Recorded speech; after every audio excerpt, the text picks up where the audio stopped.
7월 16일 정치부회 시작합니다. 열흘째 네 자릿수 확진자가 나온 가운데 코로나 확산세가 비수도권으로 빠르게 번지고 있습니다. 원정 회식을 가는 풍선 효과와 여름 휴가철로 더 긴장할 수밖에 없는데요. 이르면 모레 비수도권에도 5인 이상 모임을 금지하는 방안이 발표됩니다. 문 대통령은 이번 주말이 중대한 기로라며 이동과 만남을 자제해달라고 당부했습니다. 최재형 전 감사원장의 국민의힘 입당을 놓고 여야가 맞붙었습니다. 민주당은 감사원장 자리를 정치에 이용했다고 비판했고 국민의힘은 그렇게 된 원인부터 돌아보라고 맞섰죠. 이런 가운데 김종인 전 비대위원장이 윤석열 전 총장은 비전이 없고 최재형 전 원장은 막연한 소리만 한다며 두 사람을 모두 저격했습니다. 대신 김동연 전 경제부총리를 주목하라고 했습니다. 민주당 대선 주자들 간에 물고 물리는 난타전이 이어지고 있습니다. 이낙연 전 대표는 이재명 지사를 겨냥해서 하루 종일 사이다만 마실 수는 없다고 했죠. 반면 추미애 전 장관과 김두관 의원은 이낙연 전 대표의 개혁성을 문제 삼았습니다. 조금 전 온라인 간담회를 가진 이재명 지사는 추격자였다가 갑자기 방어자가 됐다면서 적응이 안 된다고 말했습니다. 오늘 준비한 소식 많습니다. 들어가서 본격적으로 정치부회의 문을 열겠습니다.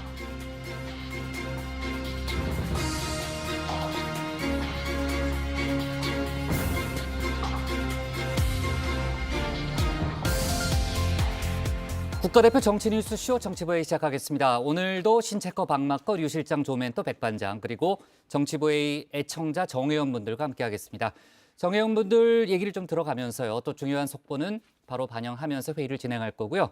신체커 나가서 이제 발제 준비하고요. 류 실장, 그 코로나 상황은 이제 저희가 이제 신체커 발제해서 좀 들어보고요. 지금 국회에서 재난지원금 논의는 어떻게 되고 있어요? 네, 민주당이 전 국민 지급 쪽으로 당론을 정했지만요. 정부에서는 소득 하위 80% 지급안을 조수하고 있습니다. 다만 어제 김부겸 총리는 여야가 합의를 하면 전 국민 지급을 받아들이겠다 이런 완화된 입장을 보이기도 했는데요. 어제 저희가 속보로 전했던 내용이네요. 네, 그렇습니다. 하지만 국회에 오늘 출석한 홍남기 부총리는 여전히 완강했습니다. 여당 의원이 국회가 결정하면 따르겠지라고 하자 홍 부총리는 그럴 것 같지 않다 이렇게 바로 맞받았습니다. 아, 그래요? 자, 조금 전에 제가 얘기했지만요. 김종인 전 비대위원장이 윤석열, 최재형 두 사람을 동시에 폄하하는 상당히 이제 박한 평가를 내놨는데 최재형 전 원장이 조금 전에 첫 번째 정치적 메시지를 내놨죠. 네, 그렇습니다. 내일이 이제 재헌절인데요. 그렇죠. 오늘 하루 전이죠. 네, 재헌절을 앞두고 이제 메시지를 낸 겁니다. 대통령도 헌법 아래라면서 헌법 정신을 다시 회복하고 법치주의를 세워야 한다. 이렇게 주장을 했습니다. 네. 자, 관련된 얘기는 국회 상황실에 저희가 추가로 좀 얘기를 해보는 걸로 하고요. 그럼 신혜원의 뉴스픽 5부터 오늘의 정치부회의 출발하겠습니다.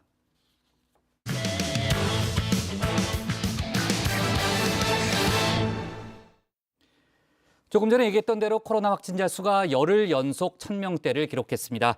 이런 가운데 날씨가 무척 덥죠. 폭염까지 이어지면서 선별진료소 현장 근무자가 탈진에 쓰러지는 안타까운 일도 있었습니다. 전 세계적으로는 중국산 백신을 놓고 이른바 물백신 논란이 커지고 있는데 관련 소식을 뉴스픽5에서 짚어봅니다. 맞춤형 뉴스 큐레이션 뉴스픽5 오늘도 알차게 준비했습니다. 바로 시작해 볼까요? 자, 오늘 준비한 픽은요. 폭염 속 피땀 눈물 그리고 진짜 물백신 100년 만에 폭우 강요미수 무죄와 내 집 마련 줄었는데 이렇게 잡았습니다. 자, 폭염 피땀 눈물 어떤 내용일지 대략 짐작되실까요? 걷잡을 수 없는 4차 대유행 확산세에 선별진료소의 줄도 또 생활치료센터에 들어가려는 사람들도 갈수록 늘고 있습니다. 여기에 푹푹 찌는 무더위까지 코로나와 폭염 이중구가 시작됐습니다. 서울 고속버스 터미널에 위치한 임시 선별 검사소입니다. 오후 검사 시작한 지 얼마 안 됐는데 벌써부터 보시는 것처럼 이렇게 100여 미터의 줄이 만들어졌습니다. 과연 검사까지 얼마나 시간이 걸릴지 한번 직접 확인을 해보겠습니다.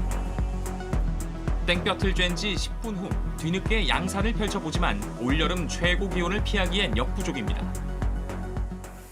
자, 어제 이렇게 류정화 실장 동기인 박상욱 기자가 직접 줄을 서봤습니다. 검사까지 약 40분 정도 걸렸는데 그 사이에 온몸이 땀으로 흠뻑 젖었다고 합니다. 여름 옷에 양산을 쓰고도 이럴진데 전신을 방호복으로 꽁꽁 싸면 의료진들은 오죽할까요?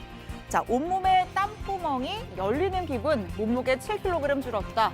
폭염 속 근무, 진료소 일하던 40대 공무원 쓰러졌다. 자, 의료진과 공무원들이 말 그대로 악전고투를 벌이고 있습니다.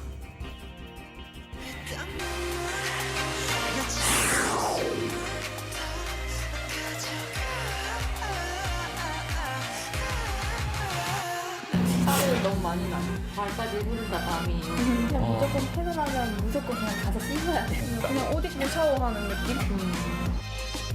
우리 공무원들 같은 경우는 특별하게 힘든 건 없는데 수동야시 때문에 쓰러지는 경우가 발생했죠. 뒤에 아이스팩 넣는데도 금방 한 30분이면 바로 녹아버립니다. 옷을 입고 2~3시간씩 들어가서 병실 청소까지가 감소적 진단을 하고 있어요. 그리고 일부 환자들은 뜨거운 물 달라, 아이깝게 칼 가지고 와라 이런 무대한 얘기까지. 환자가 줄면 병상을 줄여라, 다시 병상을 늘려라. 그러면 그 과정에서 스트레스가 되게 많아요. 네, 한 의료진은요, 더위에 지친 시민들이 짜증을 의료진에게 풀 때 그때가 가장 속상하고 힘들다라고 토로했습니다. 아무렴 의료진만큼 지치고 힘들까요? 자, 의료진 덕분에 기억하시죠? 의료진 덕분에 잘 버텼습니다. 이 격려의 말 한마디가 큰 힘이 될 겁니다. 최근 수도권 이외 지역에서도 확진자가 급증하고 있습니다. 비수도권의 사적 모임 인원 제한을 4명까지로 단일화하는 방안을 각 지자체에서 논의해 주실 것을 요청드립니다. 확진자가 계속 늘어날 경우 수도권 이외 지역에서도 저녁 6시 이후에는 모임 인원을 추가로 제한할 수밖에 없다는 것을 분명히 말씀드립니다. 자, 이렇게 정부는 처음으로 수도권이 아닌 전국 4단계 조치를 언급했습니다. 일단은 최대 4인까지로 통일을 하되 상황이 악화되면 6시 이후 2인 조치를 전국에 취할 수밖에 없다는 건데요. 자, 오늘자 전국 현황도 보겠습니다. 신규 확진자 수는 1,536명, 열흘째 1,000명대고요. 수도권의 비율이 여전히 높지만 경남이 79, 대전이 49명 등 세종과 전남, 제주를 제외한 비수도권 전 지역에서 두 자릿수의 확진자가 발생했습니다. 수도권 이동량은 1,650만 건으로 지난주보다 11%가 감소를 하였습니다. 다만 비수도권의 이동량은 1,510만 건으로 지난주보다 9%가 오히려 증가를 하였습니다. 이 말인즉슨 비수도권 풍선 효과가 실제로 나타나고 있다는 겁니다. 여름철 휴가철이 본격화 되면 더 심각해지겠죠. 당장 4단계 조치로 텅 빈 한강공원, 그리고 피서객들로 북새통을 이루는 김포공항, 제주공항만 비교해도 딱 보입니다. 신규 확진자가 2,300명대까지 급증할 것이란 방역당국의 시나리오가 현실화될지도 모르겠습니다. 자, 부산의 경우에는 19일부터 노래방과 클럽 문을 닫는 유흥시설 셧다운 시행을 하고요.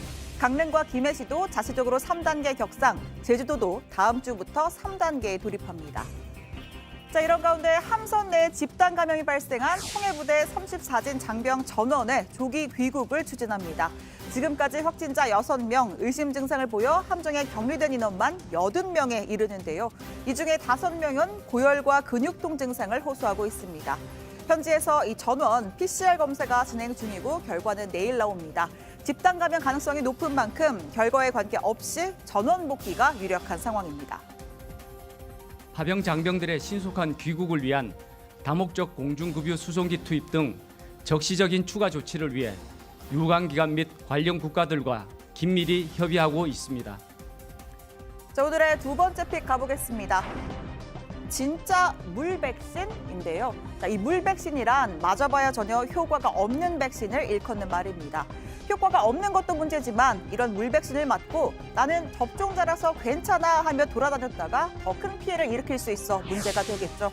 지금 전 세계적으로 이 중국산 시노백과 시노팜 백신을 둘러싸고 이 물 백신 논란이 가열되고 있습니다. This afternoon, WHO gave emergency use listing to Sinopharm Beijing's COVID-19 vaccine, making it the sixth vaccine to receive WHO validation. 자, 지난 5월이었습니다. 세계보건기구 WHO는 중국 제약사가 개발한 시노팜의 긴급 사용을 승인했습니다. 비서구권 백신 최초 승인이었고요. 외신들은 중국이 백신 외교에서 승리했다 이런 평가를 내놓기도 했습니다. 자, 이어서 6월에는 두 번째 중국산 백신 시노백도 긴급 승인됐습니다. 당시에 WHO가 밝힌 시노팜과 시노백의 예방 효과 각각 79%와 51%였습니다. 자, 그런데 해당 백신을 접종한 국가에서 오히려 확진자가 불어나는 사태가 벌어지기 시작했습니다. 일단 동남아 국가 중에서 태국이 대표적인데요. 시노백을 접종한 의료인 60만 명 중에 618명이 확진됐고 한 간호사는 사망하기에 이르렀습니다. 결국 넉 달 만에 입장을 바꿔서 2차는 다른 백신으로 접종하겠다 공식 발표했습니다.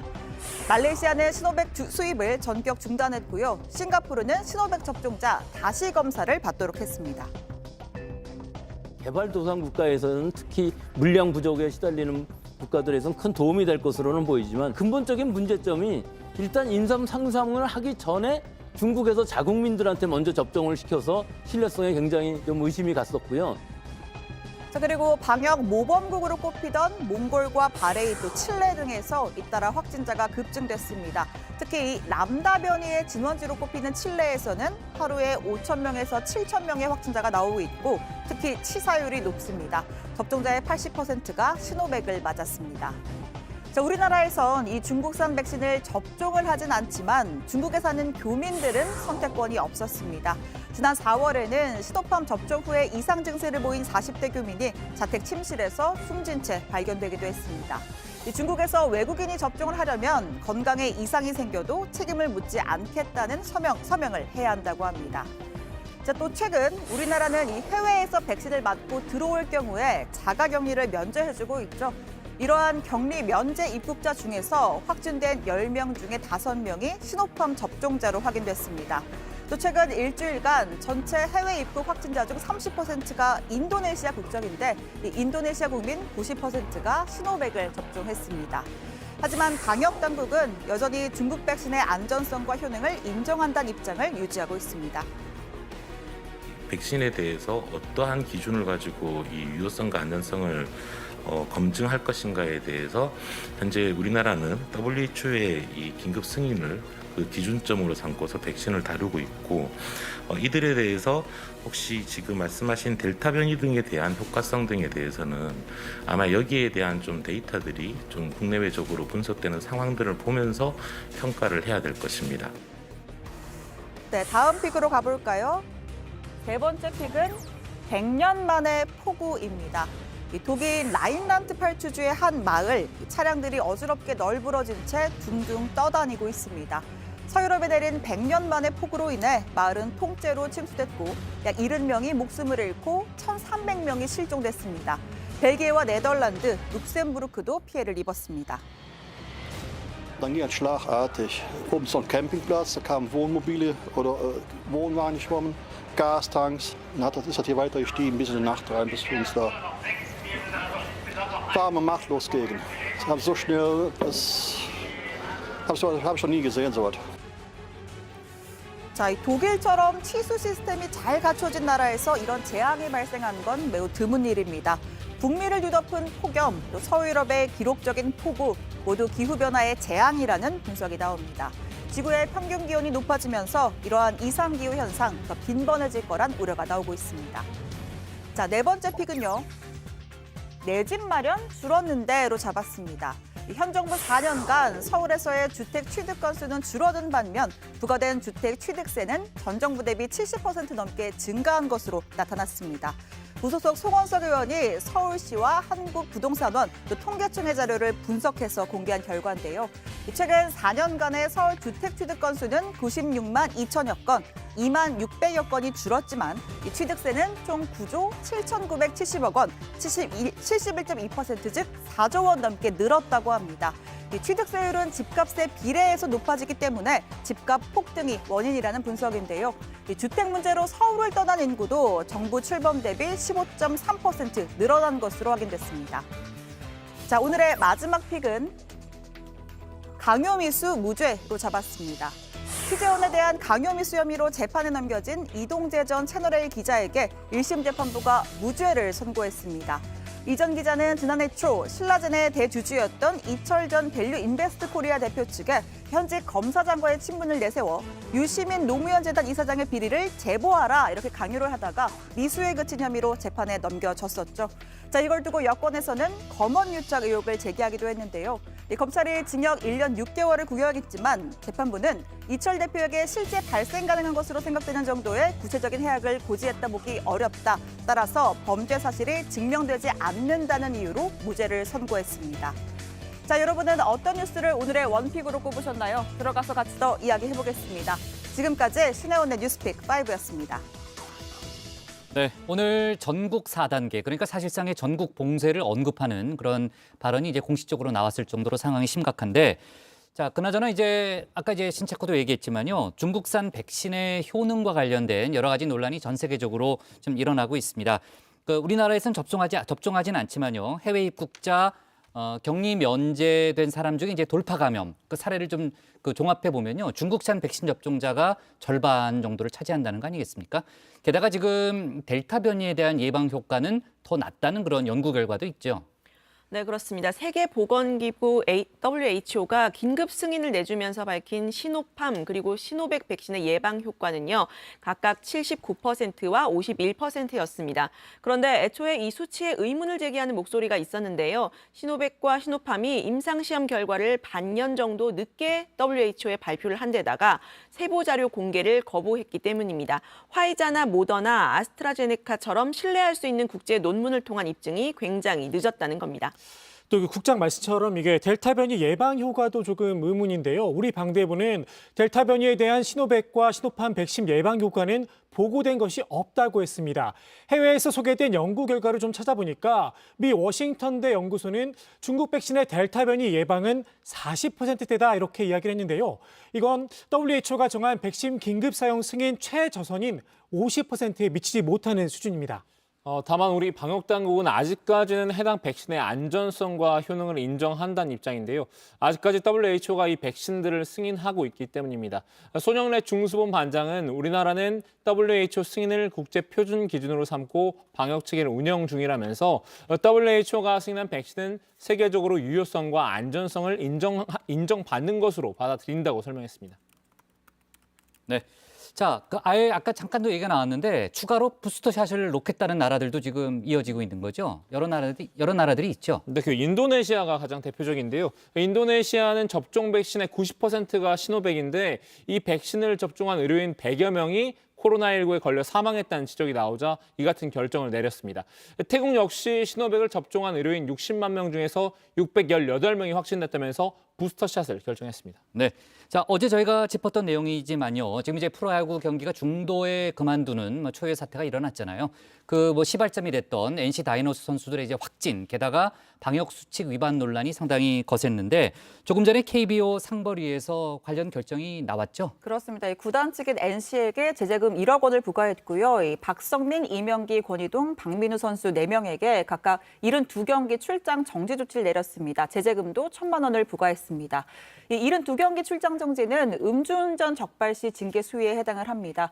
참고로 최고 수위는 1년 정지 조치인데 과거에 강정호 선수가 음주운전 3진아웃으로 받은 적이 있었고요. 이 NC의 김택진 구단주도 사과문을 냈습니다. 해당 선수들이 방역당국에 사실을 알리는 과정에서 혼란을 초래했고 이 과정에서 구단이 제대로 상황을 파악하지 못해 미흡한 대처로 역할을 다하지 못했다면서 최종 책임은 구단주인 저에게 있다라고 했습니다. 네. 자, 그리고 이동재 전 채널A 기자에게 이제 무죄가 선고됐잖아요. 초반에 이제 검언유착 의혹으로 상당히 시끌시끌했었는데 재판부의 판단 취지는 어떤 거예요? 네, 서울중앙지법은요, 이 전 기자의 1심 선고 공판에서 범죄 사실의 증명이 없는 때에 해당한다 이렇게 무죄를 선고했습니다. 재판부는 이 전 기자가 이철 전 밸류 인베스트 코리아 대표에게 보낸 5번의 서신 그리고 또 이 전 대표 대리인과의 면담 과정에서 구체적인 해악의 고지를 했다는 사실이 증명됐다고 보기 어렵다 이렇게 밝혔는데요. 또 언론의 자유는 우리 사회 민주주의를 지키는 최후의 보루이기 때문에 언론인이 취재 과정에서 저지른 행위를 형벌로서 단죄하는 것은 매우 신중하고 엄격하게 판단해야 한다 이렇게 강조를 했습니다. 다만 이 도의적인 책임은 져야 할 것이다 라고 했는데요.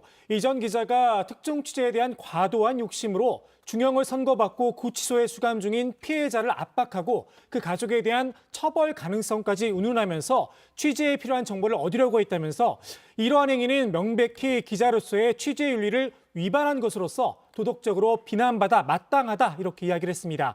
이어서 이 판결이 결코 피고인들이 행한 잘못을 정당화하거나 면죄부를 부여하는 건 아니다라는 점을 명심하길 바란다 이렇게 당부를 했습니다. 검찰은 추후 항소 여부를 검토하겠다는 입장입니다. 네, 이 사건과 또 연관된 사람이 한동훈 검사장이잖아요. 조금 전에 입장문을 냈는데 추미애 전 장관과 이성윤 전 서울중앙지검장 등에 대해서 책임을 물어야 한다는 그런 입장을 추가로 냈습니다. 자, 그래서 신체커의 오늘의 원픽은 뭡니까? 네, 오늘은 코로나 그중에서도 백신으로 잡겠습니다. 커지는 물백신 논란, 시노백 항체 화이자의 10분의 1 수준.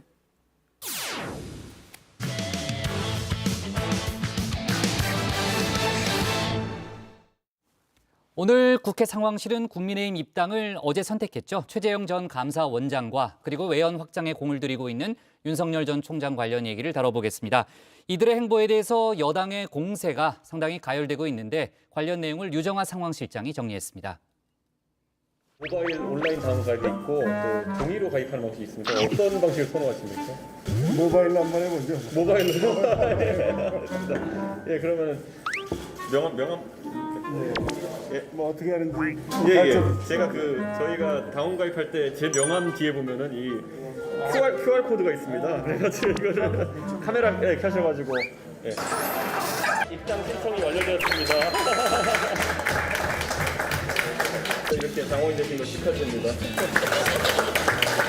문재인 정부에 대해서 경종을 울리고 우리 내년에 정권 교체를 이루는 과정 중에서 역할을 하시겠다고 선언하신 우리 최재형 당원님의 앞으로의 행보를 저도 당원의 한 사람으로서 지켜보고 또 응원하겠습니다. 여러 당원 동지들과 함께 힘을 합쳐서 우리 국민의 수건인 정권 교체 나아가서 보다 나은 미래, 희망을 가지고 살 수 있는 나라 만드는데 저의 모든 것을 바치도록 노력하겠습니다.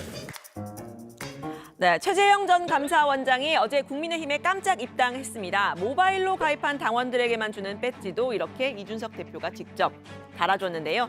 일단 당내 대선 주자들은 일제히 환영 입장을 냈습니다. 최재형 캠프의 정치인은 일단 김영우 전 의원 한 명뿐이라고 하는데요. 정의화 전 국회의장과 조혜진 의원 같은 PK 출신 의원들이 당내 우군으로 거론이 되고 있습니다. 출마 당일에 지지 선언을 한 의원도 있었는데요. 윤석열 전 총장에게 공개 사과를 요구하기도 했던 김용판 의원입니다. 최재형 전 감사원장이 국민의힘에 입당하신 것을 열렬히 환영합니다. 말로만 공정과 상식을 말하는 사람이 아니라 공사 생활에서 몸소 실천함으로써 인간적 감동 수태를 가진 분으로 생각합니다. 네, 최 전 원장, 윤석열 전 총장과 여러모로 비교가 되죠. 그 전에 이 사람과도 유사점이 많다는 분석인데요. 바로 이회창 전 총리입니다. 일단 같은 고등학교와 대학교를 나왔고요. 판사 출신으로 감사원장을 지냈다는 것까지 갔죠. 이 과정에서 정부와 대립각을 세우면서 강직하다는 평가를 받았다는 점도 비슷한 대목입니다. 다만 최 전 원장이 현 정부의 월성 원전에 대해서 각을 세웠다면 이 전 총리는 전 정부의 방산 비리가 화두였죠. 이후에 이회창 전 총리는 총리까지 이렇게 지냈는데요. 여전히 김영삼 대통령과 각을 세우면서 사실상 경질이 됐습니다. 하지만 김영삼 대통령의 설득으로 여당인 신한국당에 입당을 했는데요. 반면 최 전 원장은 스스로 사표를 내고 바로 야당인 국민의힘으로 직행을 했습니다. 이 전 총리는 정치를 시작한 후에 15대 국회의원에 당선이 됐는데 최 전 원장은 지금 상태로라면 바로 대선으로 직행하게 된다는 점도 다른 점입니다. 속전속결이죠. 최 전 원장, 감사원장의 정치적 중립 지적을 의식한 걸까요? 국민의힘 입당 문제는 감사원장 사퇴 이후부터 그러니까 17일 동안 고민한 결과물이었다고 했습니다. 감사원장을 하면서 그런 생각을 한 적은 없고요. 그러니까 정치를 과연 내가 해야 되는 것인가 말아야 되는 것인가 한다면 잘할 수 있을 것인가 정치를 만일에 한다면 어떤 길을 택할 것인가에 대한 생각을 했고 오늘과 같이 국민의힘에 입당하게 된 그런 결정은 마지막 결정은 사실 어젯밤 밤새 고민하면서 결정을 했다 이렇게. 네, 민주당에서는 그야말로 맹폭을 했는데요. 개인의 정치적인 욕심 때문에 이 헌정 질서에 좋지 않은 사례를 남겼다는 비판입니다.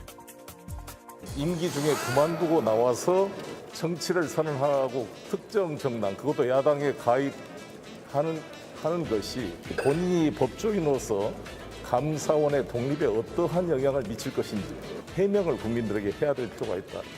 최재형 전 감사원장이 중도 사직한 지 보름 17일 만에 이 정당에 입당했습니다. 사표의 잉크도 마르기 전인데 급해도 너무 급합니다. 아마 그 우사인 볼트도 울고 갈 정도의 속도가 아닌가 싶습니다. 네, 여권 대선 주자들도 일제히 강한 비판에 나섰는데요. 특히 정세균 전 총리는 이 배신자 프레임까지 가져왔습니다. 최 전 원장, 이번에는 윤석열 전 총장의 행보와 비교를 해보려고 하는데요. 두 사람 정권 교체를 전면에 내세웠다는 점은 같죠. 방식은 다릅니다. 한 사람은 조기 입당을, 한 사람은 외연 확대를 선택했습니다. 가장 중요한 명제인 정권 교체를 이루는 그 중심은 역시 제1야당인 국민의힘이 되어야 된다고 판단했습니다. 여러 다양한 국민들과 전문가와 또 정치적인 그 어떤 조언을 해주실 분들을 다 만나보고 정권 교체를 확실하게 할 수 있는 그런 선택을 하겠다라고 말씀을 드렸고, 네, 서로를 대하는 태도도 조금 다른데요. 굉장히 온화하고 아주 그 법관으로서의 그 기품이 있는 분이라고 인상을 제가 받았고요. 인격적으로 참 훌륭한 분이다 하는 생각을 했고, 저는 거기에 미치지 못한다. 윤석열 전 총장과 다른 행보를 보이면서 경계하기 위한 게 아니냐. 저는 지금까지 다른 분들의 어떤 행동이나 선택 이런 것을 그런 것에 따라서 저의 행보를 결정해 오지 않았습니다. 네, 이 두 사람의 관계 혹은 이 단일화 과정, 이 관전 포인트가 될 듯하고요. 그런데 윤 전 총장의 이 외연 확대를 위한 행보, 의문부호가 나오고 있죠. 일단은 윤 전 총장, 이른바 제3지대 후보들이라고 할 수 있는 사람들을 최근 잇따라 만나고 있는데요. 국민의당 안철수 대표, 그리고 반기문 전 유엔 사무총장입니다. 공교롭게도 두 사람 모두 제3지대 주자로서 대선을 중도에 포기한 경험이 있죠. 이런 질문이 나오기 쉬운 환경입니다. 안 총장님이 네. 대선에서 중도 하차한 바가 있는데 당시에는 또 갑작스러운 이런 그 어떤 헌재의 탄핵 결정과 이런 것들 때문에 지금하고는 많이 사정이 좀 다르다. 이런 말씀 이외에는 특별한 말씀은 없으셨습니다. 여권에서는요, 제2의 반기문이다 이런 식으로 비판 발언이 나오기도 했는데요. 비판은 자유니까 얼마든지 존중하겠습니다. 네, 윤 전 총장이 직접 목소리를 낸 부분, 한명숙 전 총리 관련 수사에 대해서입니다. 며칠 전에 법무부가 한명숙 전 총리의 위증 강요 의혹에 대한 감찰 결과를 발표를 했었죠. 한 전 총리 사건에 대한 민원 기록 검토 과정에서 수용자의 반복 소환, 수사 협조자에 대한 부적절한 편의 제공, 일부 수사 서류의 기록 미첨부와 같은 부적절한 수사 관행이 확인되었습니다. 네, 민주당 대선 후보로 나선 이재명 경기지사는 윤 전 총장이 답을 해야 할 때라면서 책임질 일이 있으면 책임을 져야 한다, 이렇게 공세를 폈습니다. 영화보다 더 치밀하고 저열한 검찰의 민낯이 드러났습니다. 이 사건에는 윤석열 전 총장도 등장합니다. 검찰에 접수된 민원을 처리하는 과정에서 사건 재배당 시도 등 절차적 정의를 훼손시킨 장본인이었습니다. 조연이 아닌 주연이었습니다. 네, 윤 전 총장의 답변, 요란하기만 하고 알맹이도 없는 결과 발표라고 깎아내렸습니다. 무리한 감찰에도 수사 과정의 불법은 전혀 드러나지 않았다고 했는데요. 한명숙 씨가 불법 정치 자금을 받지 않았고 대법원의 유죄 판결이 그렇게 억울하다면 재심을 신청하면 됩니다. 대한민국의 국민 모두가 그렇게 합니다. 한명숙 단 한 사람을 위해 이렇게까지 막무가내로 사법체계를 망가뜨리는 것이 정상입니까? 네, 물론 윤 전 총장이 결자 해지를 해야 할 부분이 있기는 하지만 결국은 또다시 검찰총장 시절의 쟁점으로 돌아가서 논쟁을 벌이고 있는 모습이죠. 반문재인 정서는 확실히 보여주고 있지만 대선 주자로서 윤 전 총장의 미래 비전 보여주지 못하고 있다는 비판이 나오는 이유입니다. 출마 선언 이후에 설상가상으로 부인과 장모의 의혹, 또 대변인 인선 문제까지 잇따라 논란에 휩싸이고 있는데요. 김종인 전 국민의힘 비대위원장은 별의 순간을 놓쳤다는 지적에 이어서 또다시 실기하고 있는 것 아니냐 이렇게 지적했습니다. 5월 중순쯤 자기의 입장을 갖다 표명을 하고 내가 대통령이 되면은 무엇을 어떻게 하겠다고 하는 사실 비전을 자기가 준비를 해서 제시를 하면서 그쪽으로 향하는 모습을 보여줬어야 되네요. 조금 더 빨리요? 네, 근데 그걸 전혀 하지 못한 거예요, 저 사람이 그동안에. 시간을 많이 소비를 해버리고 말았어요. 네, 김 전 비대위원장은 갓 입당한 최재형 전 원장에 대해서도 쓴소리를 했는데요. 당내 주자들을 중심으로 한 기득권 구조가 공고하다면서 얼마나 빨리 당내에서 둥지를 틀지 예측하기 어렵다고 했습니다. 최 전 원장의 메시지도 분명하지 않다고 했는데요. 이 정치를 현 시점에서 왜 참여했다고 하는 것들은 아직까지 선언을 하면서 분명하게 얘기한 게 없어요. 대한민국을 뭐 품격 있게 이끌어 보겠다 이런 거. 그런 막연한 소리만 해가지고서는 내가 보기에 일반 국민이 설득을 할 수가 없다고.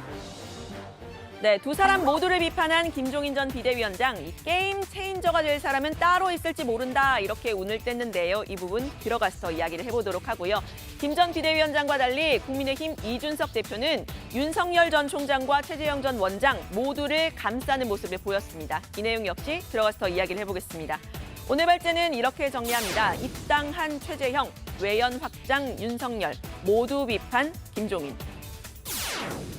네, 그 실장이 이제 들어와서 얘기하겠다고 한 부분을 하나하나씩 좀 짚어볼게요. 국민의힘 이준석 대표는 일단 최재형 전 원장에 대해서는요, 상당히 좋은 인상을 받은 그런 분위기죠. 네, 일단 어제 이 두 사람의 만남부터 다시 짚어보면요. 이준석 대표는 이 전격 입당을 선언할 줄은 꿈에도 몰랐다 이렇게 이야기했습니다. 보통 당대표가 중요한 사람을 만나면 처음에 이렇게 뭐 공개 발언을 하고 이후에 비공개로 좀 대화를 한 다음에 결과를 백브리핑 형태로 발표를 하게 되는데요. 맞아요. 그게 일반적이잖아요. 그렇습니다. 네. 그런데 이 모두 발언을 할 때까지만 해도 입당을 설득하겠다라는 취지로 이야기를 했었는데 이 한 20-30분 정도의 비공개 회동 뒤에 전격적으로 바로 입당식을 하게 된 겁니다.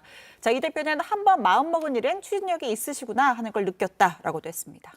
네, 이 대표는 최 전 원장의 성품에 대해서도 긍정적으로 평가하는 발언을 했는데요. 국민 눈높이에 맞추기 위해 노력한다는 느낌을 받았다고 했습니다. 이 9시에 국회에서 당 지도부 회의를 하고 10시에 바로 최 전 원장을 만나기로 했는데 국회에서 만나려면 방역 때문에 출입 협조를 받아야 하는데 아예 장소를 바꿔서 당사에서 보기로 했다는 겁니다. 관련 내용 들어보시죠. 정당 차원에서 협조를 요청하면은 그 국회 사무처에서 좀 편의를 봐주는 편인데 최재형 원장께서는 그런 식의 어떤 특혜를 받는 것처럼 비춰지는 것이 너무 보기 안 좋다. 그래가지고 여러 가지 어떤 삶에 있는 미담이라는 것처럼 굉장히 그 행보 하나하나를 조심스럽게 하시는구나 이런 인상을 받았습니다. 네, 이 대표는 최 전 원장이 대선 출마에 대한 입장은 단계적으로 또 종합적인 고민을 통해서 밝히려는 계획인 것 같다 이렇게 말을 했습니다. 지금 이제 윤석열 전 검찰총장은 국민의힘 밖에서 행보를 이어가고 있잖아요. 아까 이제 외연 확장이라는 그런 표현도 썼는데 일각에서는 국민의힘 입당을 안 할 수도 있다 이런 분석들을 내놓고 있잖아요. 막막고. 네, 그 국민의힘 김종인 전 비대위원장이 했던 말인데요. 국민의힘 경선 버스에 탈 사람은 다 탔다라고 얘기를 한 겁니다. 윤 전 총장은 지금 상황으로 가면 버스를 타기 힘들 거다. 본인이 윤 전 총장이라도 버스를 타려고 노력을 안 할 거다라고 했는데요. 지지율을 유지하면 국민의힘에 들어가서 원오브댐이 될 필요 없다. 이런 기준 입장을 다시 밝힌 겁니다. 반면에 이준석 대표는 입당을 하지 않을 거란 생각은 안 한다고 했는데요. 윤 전 총장의 행보가 제3지대를 위한 포석이 아니고 또 주변 인사들과도 긴밀히 접촉하고 있다는 겁니다. 들어보시죠.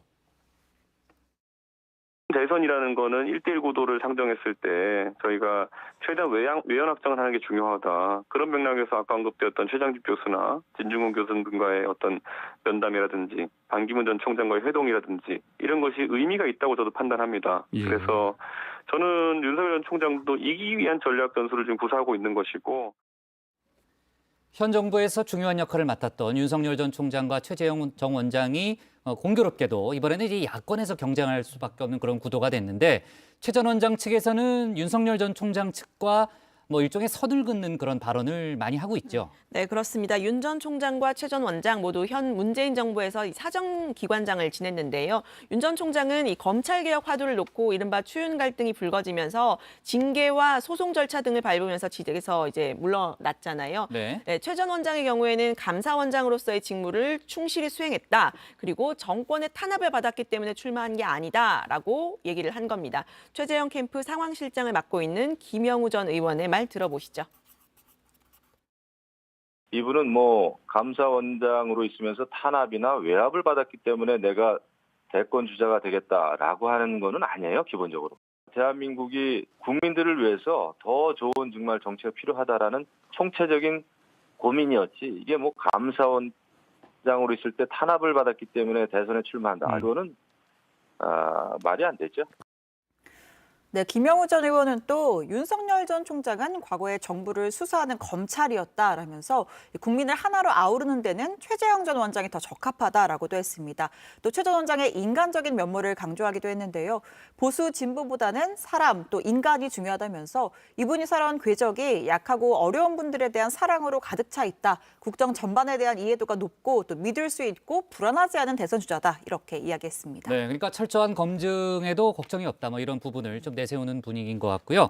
김종인 전 비대위원장이 아까 이제 저희가 얘기했지만은 윤석열 전 총장과 최재형 전 원장을 정말 동시에 저격했잖아요. 그러니까 한 사람은 비전이 없고 한 사람은 막연한 소리만 한다. 이제 그런 내용이었는데 그러면서 이제 다른 한 사람을 상당히 높게 평가했단 말입니다. 네. 네임 체인저가 될 수 있다. 이런 표현까지 썼는데 누군가요? 김동연 전 경제부총리입니다.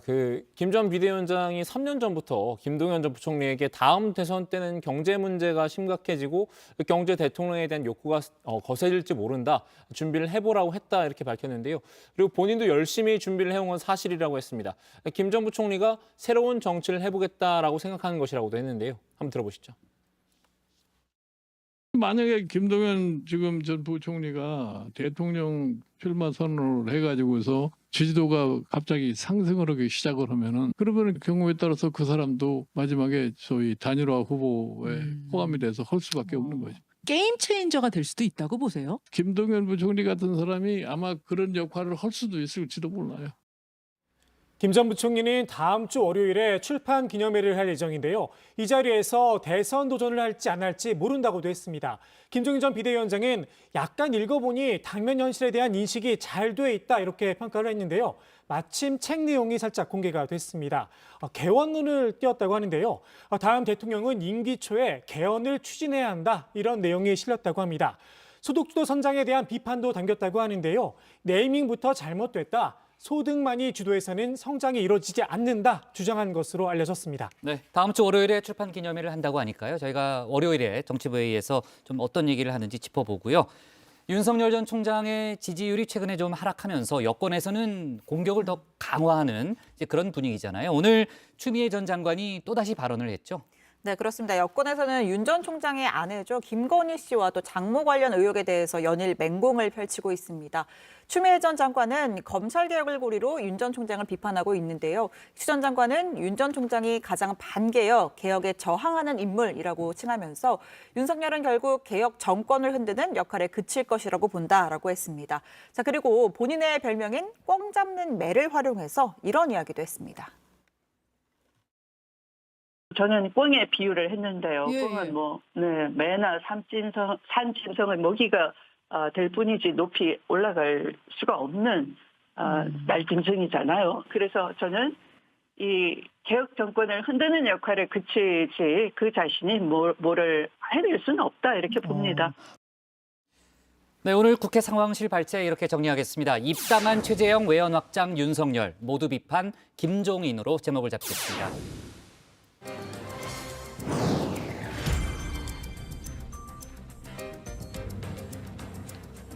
놓쳐선 안 될 뉴스들을 쉽고 빠르게 전해드리는 백다혜의 이 시각 다정회입니다. 지금 시각 5시 12분인데요. 이 시각 다정회 소식들 먼저 키워드로 살펴보겠습니다. 조익시 멘토 어떤 키워드가 눈에 띄나요? 오늘이 꼭 맞춰야겠다는 생각에서 백반장이 미리 좀 두 가지로 좀 줄여주세요. 하나를 빼서. 그러면 당직 사퇴와 노예처럼 둘 둘 중에? 중에서 고르시면 됩니다. 백반장? 네. 노예처럼 하겠습니다. 노예처럼. 그 소식은 잠시 후에 전해드리겠습니다. 제가 첫 번째로 전해드릴 소식의 키워드는 당직 사퇴입니다. 성매매 혐의로 면직된 보좌관을 재임용해 논란을 일으킨 국민의힘 박수영 의원이 모든 당직에서 사퇴하겠다는 뜻을 밝혔습니다. 앞서 박 의원은 보좌관이 성매매 단속에 적발돼 경찰 조사를 받자 면직 처리했습니다. 하지만 이후 기소유예 판결을 받게 되자 한 달 만에 다시 복직시켰습니다. 특히 박 의원은 이른바 오거돈 박원순 방지법의 대표 발의자였기 때문에 내로남불이라는 비판과 함께 논란이 일었는데요. 이에 박 의원은 SNS를 통해 모든 것이 저의 불찰이라며 모든 당직에서 사퇴하겠다고 밝혔습니다. 기소유예 처분의 무게와 암 투병 중인 어머니를 보살피는 32살 청년의 삶 사이에서 고민하다 다시 한번 기회를 주고자 했다고도 했습니다. 또 유능한 청년이 좌절해 어두운 곳으로 숨지 않도록 용서해달라고 덧붙였습니다. 다음 소식의 키워드는 노예처럼입니다. 인천 강화도에 위치한 개 농장에서 지적 장애인으로 보이는 남성이 노예처럼 노동 착취를 당한 정황이 발견됐습니다. 개 500마리를 키우는 이 농장은 곳곳에 개의 사체가 있을 정도로 열악한 환경이었습니다. 동물보호단체가 불법 개농장을 조사하던 중 개농장에 불쌍한 사람이 있다는 주민의 제보를 받고 급습해서 이 남성을 발견하게 된 겁니다. 지적 장애인으로 추정되는 이 남성의 생활 공간은 쓰레기와 벌레들로 가득했습니다. 이를 발견한 단체는 이 남성이 무려 10년이 넘도록 무임금으로 새벽부터 밤까지 중노동을 하고 있다고 전했습니다. 하지만 농장 주인은 착취가 아니라 함께 일하는 사이라며 월급을 60만 원씩 줬고 강제로 일을 시킨 적이 없다고 주장하고 있습니다.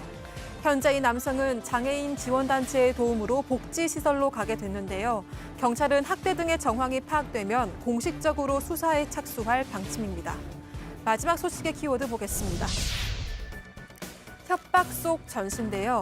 그동안 폭탄 우편물과 협박 편지 등으로 난항을 겪던 평화의 소녀상 전시회가 오늘 다시 일본 오사카에서 개막했습니다.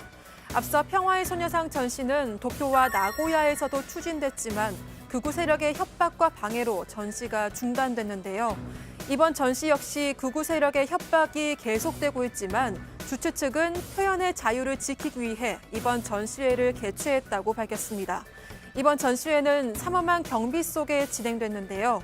수십 명의 경찰이 전시장 주변에 배치됐고 주최 측은 관객들의 소지품을 일일이 확인했습니다. 전시장 밖에서는 개최를 반대하는 단체와 지지하는 단체가 몰렸고 언쟁이 벌어지기도 했는데요. 우여곡절 끝에 열리게 된 이번 전시회는 오는 18일까지 계속될 예정입니다. 지금까지 이시각다정의 백다혜였습니다. 네, 백반장 속보 잘 챙겨서요. 이따 다시 한번 만나도록 합시다. 예, 좋아요. 자, 다음은 조익신 멘토의 톡 쏘는 정치로 가겠습니다.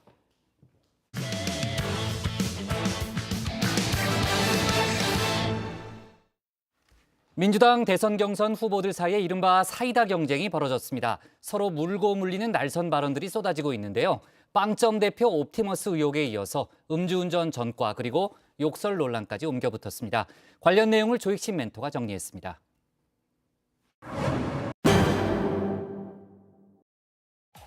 매일 보는 TV 드라마 주인공 맨날 고구마 드라마 뒤에 뉴스를 보면 그건 더 훨씬 고구마 목이 꽉 막혀 말도 꽉 막혀 꽉 막혀 냉장고를 열었더니 국밥을 자처했다가 식은 고구마 같다는 이야기까지 들어야 했죠. 이재명 경기지사의 고구마 행보를 시원하게 뚫어준 건 이낙연 전 대표의 사이다 발언이었습니다. 제가 제기했던 영남 역차별 발언에 대해서 아직도 명확한 정리를 안 해주고 계십니다. 이재명 후보님은 기본소득이 정책인데 공약은 아니다 이렇게 말씀을 하시는데요. 이번에 후보 등록 서류에 보면 공약으로 기본소득을 넣어 계십니다. 네. 이 지사도 사이다는 이낙연이다 인정을 했죠. 톡 쏘는 사이다 효과 생각보다 쏠쏠했습니다. 이 전 대표의 지지율 한마디로 수직 상승했는데요. 이를 지켜본 다른 주자들 여기저기서 사이다를 흔들어대기 시작했습니다. 반명연대, 반낙연대 이젠 의미가 없어 보입니다. 서로 물고 물리며 시원하게 사이다를 터뜨렸습니다. 뻥 잡는 매 추미애 전 법무부 장관 사냥감을 바꾼 듯하죠. 빵점 당대표 이낙연 전 대표를 오늘도 몰아세웠습니다. 개혁은 우아한 말로 되는 게 아니다라고 나를 세웠는데요. 추 전 장관의 눈엔 이 대표의 행동이 백조처럼 보였나 봅니다. 백조의 특징, 물 위에선 우아한 자태를 뽐내지만 물 밑에선 치열하게 발놀림을 하죠. 빵점 당대표란 공격에 이 대표 측 대응이 딱 그랬습니다. 대통령께서는 당정 관계가 환상적이다 하고 극찬을 해주셨어요. 설마 빵점짜리 대표가 당정 관계를 환상적으로 만들 수 있을까요? 그래, 사실과 좀 다른 개인의 의견이니까요. 우정의 충고로 받아들이겠습니다. 당대표를 하시면서 아무것도 안 했다, 빵점이다. 그건 추미애 장관이 자기 얼굴 보고 자기가 침뱉는 결과밖에 안 됩니다. 우리 같이 행동을 했고 같이 당정에 같이 있으면서 같이 이 논의하고 결정하고 했던 것인데 당대표로 왜 빵점입니까? 우정의 충고와 자기의 침뱉기, 어감의 차이가 큽니다. 집권 의원들이 후보들을 향해서 그런 인신공격성을 침을 뱉는다 이런 걸 하는 건 답변해야 될 책임진 후보는 사라지시고 다른 분들이 대리 발언을 하는 건 정말 경선판을 새몰이하는 것에 불과한 거죠. 스스로 백조를 자처한 분도 있습니다. 도덕적으로 백조처럼 깨끗하다는 겁니다. 정책적으로 도덕적으로 가장 검증이 됐고 경제 전문성을 갖춘 정세균이 역전 드라마의 주인공이 될 거다 이렇게 저는 자신하고 있습니다. 백조가 튀려면 흑조가 좀 필요하겠죠. 갑자기 음주운전 범죄 경력자는 공직기회를 박탈해야 한다 주장을 꺼내 들었습니다. 공교롭게도 민당 경선 후보자 가운데 음주운전 전과자가 있습니다. 특정 후보를 겨냥한 발언이 아니냐 질문이 따라붙을 수밖에 없겠죠. 이제 음주운전이라든지 범죄 경력이라든지 그런 부분에 대해서는 상식적인 얘기를 한 것이지 뭐 특정 후보나 누구하고 연계시켜서 한 얘기는 전혀 아닙니다. 상식적인 이야기라면서 음주운전의 범죄 경력까지 슬쩍 범위를 넓혔는데요. 정 전 총리의 타깃은 좀 더 좁혀진 듯합니다. 이재명 지사, 지난 대선 과정에서 전과가 논란이 됐었죠. 본인이 직접 해명까지 했었는데요. 이 문제를 다시 슬쩍 건드린 걸로 보입니다. 이 전과 논란, 국민의힘에선 윤석열 전 총장의 장모 문제를 방어하는 반격의 카드로 사용하기도 했습니다. 나중에 민주당은 후보 본인이 전과가 있는 경우는 얼마나 엄격하게 대응할지 한번 지켜보겠습니다. 김두관 의원은 모두 까기를 시전했습니다. 여배우 논란, 옵티머스 의혹, 둘 다 검증을 받아야 한다는 겁니다. 저는 당연히 우리 당 후보 누구라도 의혹이 있다면 해명해야 되고요. 이재명 후보 주변에 이제 의혹이 있으면 해명돼야 한다면 당연히 이낙연 후보에 대한 의혹도 제기될 수 저는 있다고 봅니다. 여기저기서 날선 사이다 발언을 터뜨리는 가운데 정책으로 승부를 보겠다는 후보도 있긴 합니다. 차별화 전략이고요. 그래서 뭐 저 빼고 다른 후보들은 정말로 세금 물수도 전략과 공약밖에 없는데 박용진은 국부퍼드 전략과 동시감세 전략으로 나라도 부자로 국민도 부자로 하려고 그러는구나. 세금을 쓰는 게 아니라 국민 스스로의 노력과 노동을 존중하는구나. 이런 것을 보여드리려고 하고요. 이번 사이다 전쟁의 원조죠. 이 지사와 이 전 대표 사이에 불꽃 튀는 신경전도 계속됐습니다. 해경궁 김치 사건과 옵티머스 의혹을 주고받았죠. 이 전 대표가 다시 반격에 나섰습니다. 이번에도 백조의 발이 먼저 출격했습니다. 그 형수와 형에 대한 이 발언 뭐 표현을 할 수가 없죠. 이게 특히 여성들에게 치명타를 가하는 것 같아요. 사과를 했는데 실제로 그 녹음을 들어본 사람들이 얘기는 이거는 사과로 끝날 문제가 아니다. 이 전 대표도 대통령 후보는 전 인격으로 판단한다며 우아하게 돌려서 공격을 했는데요. 이 지사 측은 본인은 품격을 강조하는데 주변 측근들은 한풀이하듯 인신공격이 지나치다 나를 세웠습니다. 이 지사도 직접 반격에 나섰습니다. 우회적으로 본인의 경험에 빗대서 말입니다.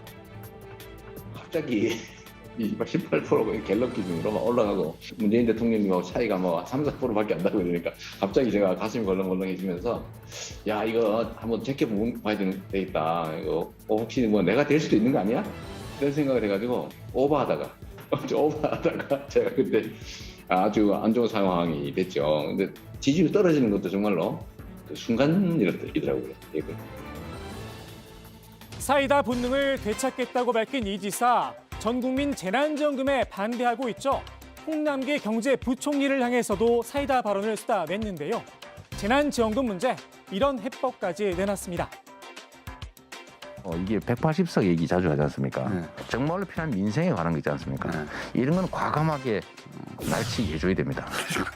국민이 필요로 하고 국민이 맡긴 일을 하는데 반대한다고 안 하면 그게 직무유기죠. 당장 야권에선 과격한 분성이 들어왔다. 조폭 정치다. 날선 비판이 쏟아졌는데요. 이재명 지사의 경우에는 바지 논란으로 우리 국민들에게 매우 품격 없는 지도자의 모습을 보였던 그 잘못을 뉘우쳐야 할 터인데 또다시 이렇게 막말 파동을 일으키는 것에 대해서 참으로 안타깝게 생각합니다. 싸움꾼인 이 지사, 야권의 반발도 계산 속에 있었겠죠. 이른바 이재명은 합니다. 민당 강성 지지층을 향한 메시지가 아닌가 싶습니다. 특히 초선 의원분들께 하고 싶은 얘기는 180석이나 뽑아드렸는데 무엇을 하셨는지 묻고 싶습니다. 이렇게까지 무능할 수 있었는지, 그리고 자꾸 협치를 주장하시면서 다른 당이랑 뭐 하시겠다고 하는데 솔직히 협치하셔야 될 거면은 180석까지 안 뽑아드리죠. 만인에 의한 만인의 투쟁이 돼버린 민주당 대선 경선. 사이다가 시원하긴 한데 너무 많이 마시면 건강을 해치기도 하죠. 오늘의 톡 쏘는 한마디, 이분의 말로 정리합니다. 저 사이다는 금방 또 목이 마르잖아요. 탄산음료가 밥은 아니죠. 고구마는 배가 든든합니다. 저는 든든한 사람이다. 자, 오늘 오후에 이재명 경기지사가 기자간담회를 열었고요. 아까 이제 잠깐 얘기가 나왔는데 정세균 전 총리가 음주운전 전력을 문제 삼았잖아요. 관련해서 입장을 밝힌 게 있죠. 네, 그 이재명 지사는 음주운전 문제에 대해 팩트에 기반한 백신이다 받아내고 했습니다. 20년 전쯤 그 공직자가 아닐 때 음주운전을 했다면서 팩트라고 밝혔는데요. 여러 차례 사과를 했고 지적을 하는 건 아프긴 하지만 그건 백신이다라고 강조를 했습니다. 반면 팀킬 문제 제기도 있었다면서 이낙연 전 대표를 겨냥했는데요. 영남 지역 감정을 자극했다는 건 백신보다 팀킬이라는 겁니다. 본인의 표현상의 오류도 있을 수 있지만 영남 지역 감정을 계속 자극한 건 아니라는 주장인데요. 이 전 대표 측이 제기했던 해경군 김씨 논란에 대해서도 직접 반박했습니다. 들어보시죠. 자기 가족들 검증당할까 봐 그거 피하려고 그런 거다. 이렇게 얘기하는 거는 이거는 팀킬이죠. 뭐 그리고 한 발 더 나가서 그래서 제가 그런 말씀드린 거예요. 제 아내를 두고 하는 얘기 같은데 그 제 아내 정말 가혹하게 검증받았지 않습니까? 검찰, 경찰, 뭐 여러분들도 취재하셨을 텐데 생중계되는데 출석해가지고 전 국민한테 얼굴 내놓고 무슨 온갖 욕 뭐 들어가면서 근데 결국은 사실이 아니었으니까 뭐 증거라고 하는 게 있을 수도 없죠. 아닌 증거가 더 많았으니까. 근데 그런 거는 그게 검증이었잖아요. 이른바 친노 친문 적통 논쟁이 좀 최근에 있었잖아요. 서글프다는 그런 입장을 내놨죠. 네, 그렇습니다. 이재명 지사는 적통은 왕세자를 정할 때 정식 왕비의 자식이냐, 궁녀의 자식이냐, 아니면 민가의 종의 자식이냐 그런 걸 따지는 게 아니겠느냐며 서글프다 이렇게 지적을 했습니다. 민주주의 국가에서 당의 주인은 당원이고 나라의 주인은 국민이라면서 민주당의 당원은 누구나 민주당의 대표가 될 자격이 있다 이렇게 강조했는데요. 그런데 그중에서 혈통을 따진다는 느낌이다. 이건 현대 민주주의에 안 맞는다. 나를 세웠습니다. 이른바 적통론을 꺼낸 사람이 정세균 전 총리죠. 조 멘토. 네, 그렇습니다. 전 총리는 후보의 정체성을 따지는 건 너무나도 당연하다 이런 입장인데요. 정당의 이상이나 비전을 제대로 실현할 수 있는 후보를 뽑아야 한다는 겁니다. 그럼 이재명 지사는 비적통이냐 이런 질문이 있었는데요. 이에 대해서는 이렇게 응수를 했습니다. 당원들이 판단할 일이지 누가 적통이다 비적통이다 얘기한 건 아니고 내가 적통 후보다 적자다 그런 주장을 얼마든지 할 수 있는 거 아니에요. 자, 그나저나 이제 민주당이 코로나 여파로 지금 이제 4차 대유행 때문에 경선 일정을 연기하는 방향으로 사실상 가닥을 잡았는데요. 다음 주로 예정돼 있던 두 차례의 TV 토론을 취소했잖아요, 류 실장. 일부 후보가 반발했다면서요. 네, 그렇습니다. 특히 최근에 여론조사에서 상승세를 탔죠. 이낙연 전 대표 측이 강하게 반발을 했는데요. 이 후보 측 정운현 공보단장은 코로나 때문에 TV 토론 많이 하자더니 이 코로나 극심한데 갑자기 취소를 했다. 선관위가 누구 편이라는 소문이 진짜일까라는 글을 소셜미디어에 올렸습니다. 박용진 의원도 방송 토론이야말로 방역 수칙을 지키면서 최소한의 인원으로 최대의 국민을 만날 수 있는 좋은 매개인데 좀 석연치 않은 이유로 취소가 됐다. 이렇게 지적을 했습니다. 반면에 추미애 전 장관은 TV 토론 취소를 문제 삼은 이낙연 전 대표에게 공세를 가했습니다. 지난번에 국민 면접은 엄청나게 이낙연 전 대표 쪽에 치우친 불공정한 진행을 하던데 저는 그걸 인정하고 참았다라고 하면서 그런 말씀보다는 당의 판단을 존중하는 것이 좋지 않느냐 이렇게 날을 세웠고요. 당 지도부는 불가피한 사정으로 TV 토론을 연기했다라고 설명했습니다. 송갑석 전략기획위원장은 전 국민 멈춤 시기인데 국민들이 보기에 이상할 수 있다면서 토론회를 중계하려던 KBS 입장에서도 경선 연기가 결정되면 이 토론회가 김이 셀 수 있다는 문제 제기가 있었다 이렇게 설명을 했습니다. 네. 이낙연 전 대표가 이제 상승세를 타고 있지만 추미애 전 장관도 본인이 이제 상승세를 타고 있다라는 그런 입장이고요. 최근에 이제 이낙연 전 대표 측과 상당히 이제 각을 세우는 모습인데 이 전 대표에 대한 검증은 이제 시작이다. 이런 입장을 내놨죠. 네, 그렇습니다. 추미애 전 법무부 장관은 재보궐선거 참패는 총체적인 평가라면서 책임감을 촉구하는 것이고 예외 없는 검증을 해야 한다 이렇게 목소리를 높였습니다. 이 전 대표에 대한 검증은 아직 시작도 안 했다고 강조하기도 했는데요. 아직 시작도 안 했다? 네, 그렇습니다. 네. 경선을 하는 이유는 국민이 심판자라는 것이고 언론을 통해서도 문제 제기가 될 수 있다 이렇게 말을 했습니다. 김두관 의원도 이 전 대표 비판에 동참을 했는데요. 들판에서 성장하지 않았다면서 지도력에 물음표를 달았습니다. 많은 사람들이 그렇게 험난한 길을 민주당의 역사가 어떻게 보면 한국 민주화와 계를 같이 하니까 험난한 역사가 있었는데 그런 거에 비춰봤을 때 이렇게 험난한 들판에서 성장하고 발전해 온 분이 아니라는 것은 우리 당원들이 꽤 아는 것 같은데. 자, 김두관 의원의 발언을 들어봤는데요. 도를 넘는 검증 공세는 중단하자, 그만두자 이런 제안을 했다는 거죠? 네, 그렇습니다. 김두관 의원은 네거티브 자제를 촉구했는데요. 그러면서 경선 후보자 연석회의를 제안했습니다. 김 의원은 당 지도부에 경선 연기 일정을 속히 결정해 주시고 경선 후보자 연석회의를 열어달라고 요청을 했는데요. 우리는 원팀이다. 도를 넘는 검증 공세는 중단하자라고 촉구했습니다. 코로나의 일상을 빼앗기고 생계가 막막한 국민의 시선이 따갑다면서 검증은 언론과 국민이 알아서 한다는 얘기입니다. 앞서 김 의원은 오늘 라디오에 출연해서 여배우 논란이나 옵티머스 의혹에 대해선 해명을 해야 한다고 밝혔는데요. 구체적으로 어떤 게 도를 넘은 검증 공세인지에 대해서는 밝히지 않았습니다. 네. 자, 그리고 국민의힘 김재원 최고위원이 이재명 지사의 고향인 예안을 비하하는 듯한 발언을 해서 논란이 있었잖아요. 예안 지역의 유림들이 규탄 집회까지 열었다는 거죠, 류 실장? 네, 그렇습니다. 이재명 경기지사가 과거 고향인 안동을 방문을 했었는데요. 제가 이 소식을 전해드린 적이 있는데 이를 놓고 김재원 최고위원이 이런 발언을 했었습니다. 안동에 이런 훌륭한 분이 나셨는데 많이 찍어 주셔야지요 했더니 그 과거에 안동군과 예안군이 합쳤다고 합니다. 그래서 이재명 그분은 안동이 아니고 예안 출신이라서 그렇게 기본이 안 돼 있다 그런 이야기를 하시더라고요.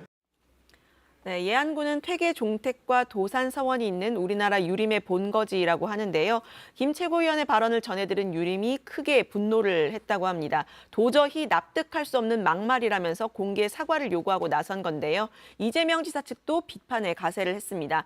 예안 향해 선비 정신을 비하한 김재원은 즉시 공개 사과할 것을 촉구한다라면서 김 최고위원의 후안무치함은 어디까지냐 날을 세웠습니다.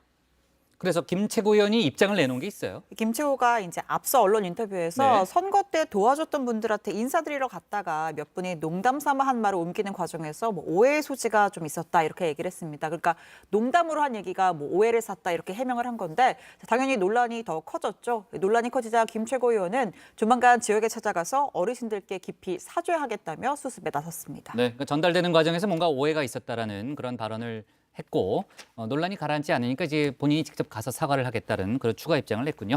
자, 오늘의 톡 쏘는 정치 이렇게 제목을 잡겠습니다. 이낙연 지지율 반등 사이다 효과, 야나도 여기저기서 사이다 뻥으로 제목을 잡겠습니다. 다음은 박준호 마커의 주민으로 가겠습니다.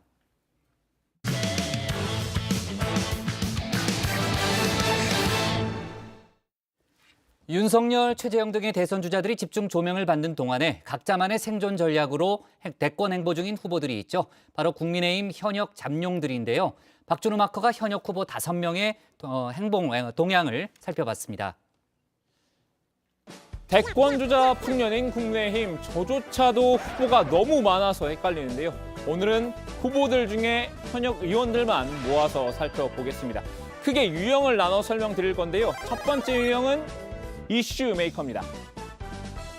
오해인데 그게 왜 오해가 됐나 하면 숭어가 뛰 망둥어가 뛴다 그 말은 한참 왓츠앱 하다가 갑자기 이제 카톡이 왔어요. 근데 카톡을 보니까 난 단톡방인 줄 모르죠. 특정인을 두고 내가 그 말을 했겠습니까? 알겠습니다. 망둥이 그 사건 있은 다음에 제가 조사해가지고 대표님 좀 쓸데없는 걸로 좀 기사나게 하지 마시라고 진짜. 그 공약하고 이런 거 다 주실 텐데 뭐 이런 것 때문에 올라오시냐고 자꾸 이런 상황 만드시면 곤란하다고 그냥. 그렇습니다. 주민이 선정한 오늘의 첫 번째 인물, 홍준표 국민의힘 의원인데요. 복당 이후 얼마 되지 않아서 이준석 대표에게 여러 차례 옐로우 카드를 받았었죠. 당내 공식 인증 망둥이 메이커, 아니 트러블 메이커가 된 건데요. 이 대표의 경고가 먹힌 걸까요? 이제 트러블 메이커를 넘어서 이슈 메이커로 거듭나고 있습니다. 지난 9일부터 연일 정책을 쏟아내고 있는데요. 부처 개편, 국회의원 감축, 그리고 징병제 폐지까지 굵직굵직한 의제 중심입니다. 이 복잡한 부처 이름도 단순화하고 공공기관 통폐합도 추진하여 구조조정을 해야 할 때입니다.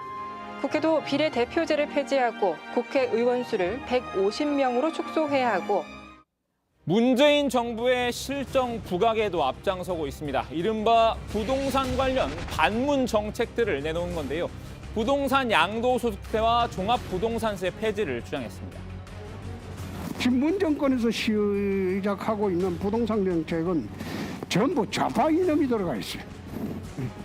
너 자산소득이니까 버는 만큼 세금으로 뜯어간다. 그 세금으로 뜯기는 그만큼 그게 소유주가 부담을 하느냐. 그렇지 않습니다. 조세는 정가됩니다. 홍 의원 대선 재수생이죠.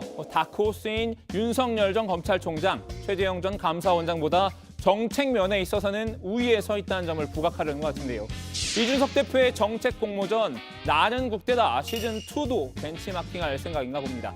대선 정책 아이디어 공모에도 나선 건데요. 자신의 이메일 주소를 공개하면서 연락을 달라고 요청했습니다. 스타가 되고 싶으면 연락해. 스타가 되고 싶으면 연락해. 스타가 되고 싶으면 연락해. 물론 애석하게도 홍 의원한테 연락한다고 스타가 되기는 어렵겠지만요. 홍 의원이 국정과제를 준비하는 데 도움이 될 거라고 하는군요. 자, 다음으로 두 번째 이슈메이커는 홍 의원과 복당 문제로 한바탕 크게 붙었던 사람입니다. 하태경 의원인데요. 하 의원의 공식 페이스북 페이지명 하태경이죠. 말 그대로 핫한 공약들을 연이어서 발표하고 있습니다. 지속 가능한 미래 안보를 위해 1년 남녀 공동 복무제와 징모병 혼합제를 도입하겠습니다. 저 하태경은 지속 가능하고 21세기에 걸맞은 미래형 징병 제도를 국민에게 약속드립니다. 하태경 의원 여태껏 자신은 무풀 후보였다라고 얘기를 했는데요. 이번 공약으로 뭐 선풀이든 악풀이든 적어도 유풀 후보 반열에는 올라설 수 있을 것 같습니다. 어제부터 온라인을 핫하게 달군 사안인데요. 하 의원이 공약한 남녀 공동 복무제입니다. 남녀 모두 1년씩 군복무를 하자는 주장인데요. 가부장적인 군대 문화를 혁신할 수 있는 방안이라고 봤습니다. 남녀 공동 복무제로 불평등을 없애고 병역 문화를 혁신하겠습니다. 남성과 여성의 역할이 구분되었던 과거와 달리 지금은 남녀가 평등한 시대입니다. 우리나라도 병역 자원 부족 해소와 함께 진정한 남녀 평등을 실현하기 위해 남녀 공동 복무제를 채택할 시기가 되었습니다. 글쎄요, 남성들은 몰라도 여성 유권자들의 마음을 얻기는 쉽지 않을 듯한데요. 하 의원은 최근 젠더 이슈와 관련해 목소리를 키우고 있죠. 이준석 대표와도 보조를 마치고 있는데요. 여가부 폐지도 공약으로 내걸었습니다. 현재 여가부는 이제 젠더 갈등 조장부가 사실상 되었다. 초기에 김대중 정부 때 만들어질 때와 달리 이제 문재인 정부 들어서 오히려 이제 남녀 평등이나 화합 이런 쪽으로 가기보다는 젠더 갈등을 훨씬 부추겨 왔다. 그래서 하 의원 각종 방송에 출연해서 여가부를 폐지한 이유를 강변 중입니다. 남녀 차별이 없어졌기 때문에 여가부 폐지를 주장한 건 아니라고 단서를 달았는데요. 다만 최근에는 모든 부처가 남녀 평등을 중시하면서 여가부보다 관련 업무를 잘하는 곳도 많다고 강조했습니다. 한 발 더 나아가서 권력형 성비위가 발생하는 건 여가부 탓이다. 이런 취지의 발언도 했습니다. 안희정 사건이 있었지. 그다음에 또 부산시장 사건이 있었지. 박원순 시장 사건이 있었지. 거기 무슨 제도적 차별이 있었나요? 그 조직에는 성평등 의식이 없었나요? 그럼에도 불구하고 이런 일이 벌어지잖아요. 그건 여가부가 있기 때문에 그래요. 여가부가 있어서 성추행 사건이 그러니까 왜냐하면 벌어진 겁니까? 여가부가요. 특별히 이상하게 변질된 게 기득권이나 정치적 당파적으로 변질이 됐어요. 그래서 오히려 박원순 오거돈 시장 사건 있을 때는 그 약자 피해 여성들을 외면하고 윤미향이나 윤지호는 적극적으로 비호하고 그리고 예를 들어 우리 당에서 문제가 생기면 엄청나게 공격하고 민주당에서 그런 남녀 문제가 생기면 조용하고. 이제 이슈 메이커즈나 두 번째 유형입니다. 바로 독고래입니다. 이게 점프력의 차이더라고요. 그러니까 숭어만큼 뛰지도 못하는 망둥어가 숭어가 높이 뛰니까 자기가 그냥 같이 따라 뛴다 이런 뜻인 것 같아요.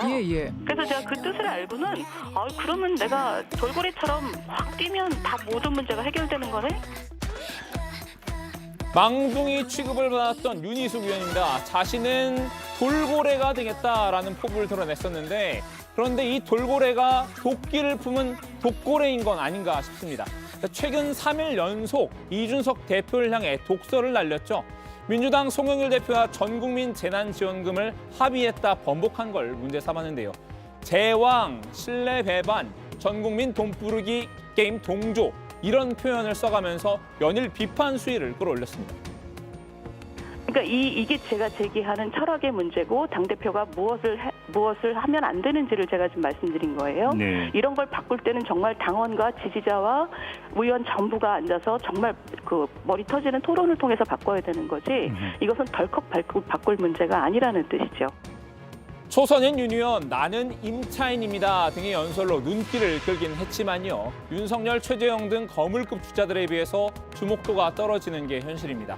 그런데 전국민 재난지원금, 기본소득과 맥을 같이 하는 윤 의원의 관심사였죠. 거기에 야권 지지자들이 거부감을 가진 이슈이기도 하고요. 이런 상황에서 조금이라도 스포트라이트를 받기 위해 발빠르게 이 대표의 대응을 비판한 것 같은데요. 목표가 시선 끌기였다면 어느 정도 달성한 것으로 보입니다. 자, 오늘의 마지막 유형입니다. 만관부인데요. 혹시 우리 복국장처럼 모르시는 분이 있을까 봐 설명드리면 많은 관심 부탁드립니다의 약자입니다. 김두관입니다. 두 사람 중에서 두 사람이 다 모른다는 김두관입니다. 관심 좀 가져주이소. 알고 있습니다. 경남지사를 역임한 재선의 김태호 의원과 사선인 박진 국민의힘 의원입니다. 둘 모두 윤 의원보다 정치 경력도 길고 선수도 높은 중량급 정치인이지만요. 대권에는 이제 갓 등판한 뉴페이스죠. 자가격리 중인 김태우 의원은 어제 유튜브를 통해서 이렇게 비대면 출마 선언을 했는데요. 핵심 키워드는 공존이었습니다. 좌와 우, 보수와 진보의 분열을 단호히 끊고 공존의 대한민국을 만드는 것이 차기 정부의, 차기 대통령의 역사적 소명이자 시대적 책무가 되어야 합니다. 박진 의원은 앞서 지난 13일 출마를 선언했죠. 출마 이후 외교통이라는 자신의 강점을 부각하는 데 집중하고 있습니다. 어제는 외무고시 선배인 반기문 전 유엔 사무총장을 만났다고 합니다. 내치와 외치를 함께 이끌 수 있는 선진국형 글로벌 리더십이 절실하다, 이런 생각을 했다고 하는군요. 오늘은 이렇게 국민의힘 현역 의원인 대권 후보들을 쭉 살펴봤는데요. 앞으로도 종종 소식 전하도록 하겠습니다. 오늘 주민 한마디 정리합니다. 국민의힘 현역 후보들 생존 전략 5인 5색. 네, 지금 이제 민주당 같은 경우에는 본 경선에 들어갔잖아요. 그러니까 6명의 후보가 지금 경쟁을 하고 있는데 이제 범야권의 후보들이 너무 많잖아요. 너무 많아가지고 저희가 이제 그룹으로 좀 나눠서 이렇게 소개를 좀 해야 될 것 같은데, 오늘은 이제 국민의힘 현역 의원 중심으로 저희가 이제 대선 상황을 좀 짚어봤고요. 지금 이제 국민의힘 내에서만 한 20명에 달할 수도 있다, 뭐 이런 전망까지 나오는 그런 상황인데, 자, 일단 대선 출마를 선언한 이제 원외 후보 소식도 좀 알아볼게요. 유승민 전 의원 같은 경우에는 정책 관련 이야기를 계속하고 있는데, 오늘은 이제 코로나 재난지원금 관련한 언급을 했죠. 네, 유승민 전 의원이요, 이 전국민 지원이냐 80% 지원이냐 이 논쟁에 대해서 어이가 없다 이렇게 지적을 했습니다. 유 전 의원은 하위 80%면 마치 적절한 수준인 것처럼 기정사실화되고 80% 이하에 대해선 아예 거론조차 안 되고 있다라고 했는데요. 건강보험료 책정 기준이 되는 하위 80%의 월소득은 이 4인 가구 기준 975만 원입니다. 1년으로 치면 1억 1,700만 원 정도인데요.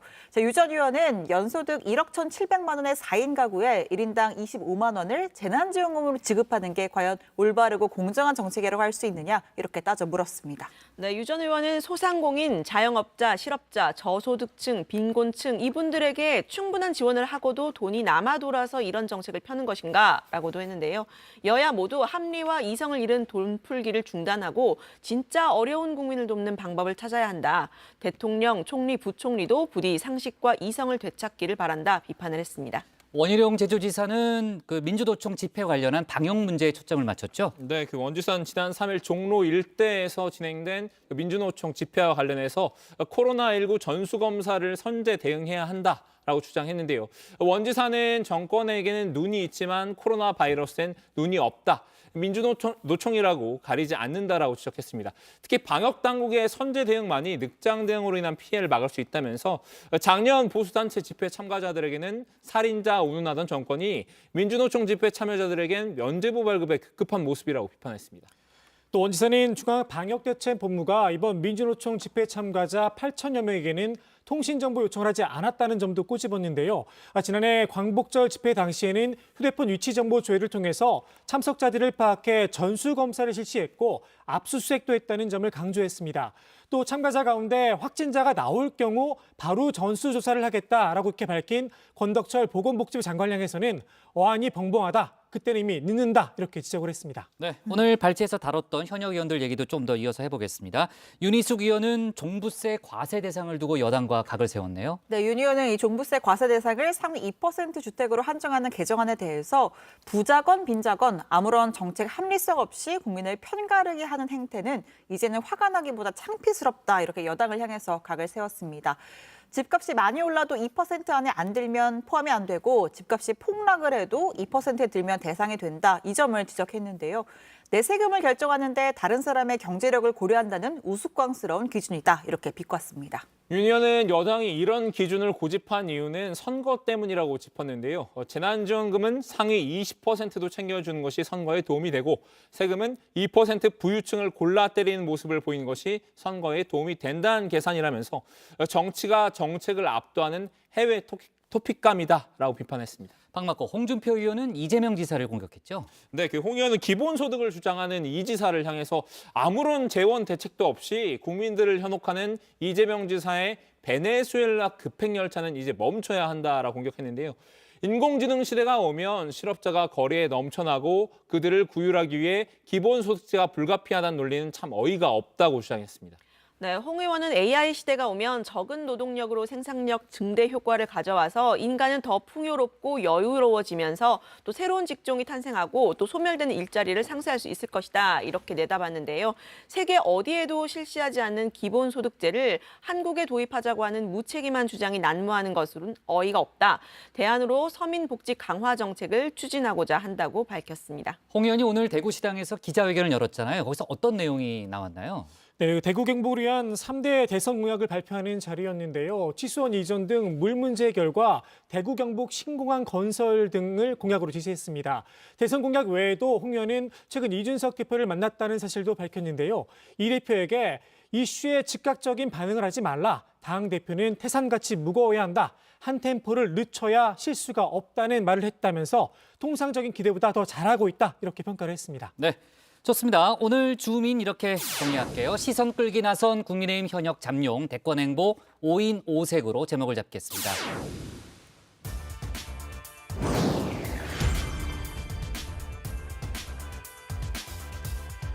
이 시각 다정회 백다혜입니다. 현재 시각 5시 49분인데요. 어떤 소식이 들어와 있는지 살펴보겠습니다.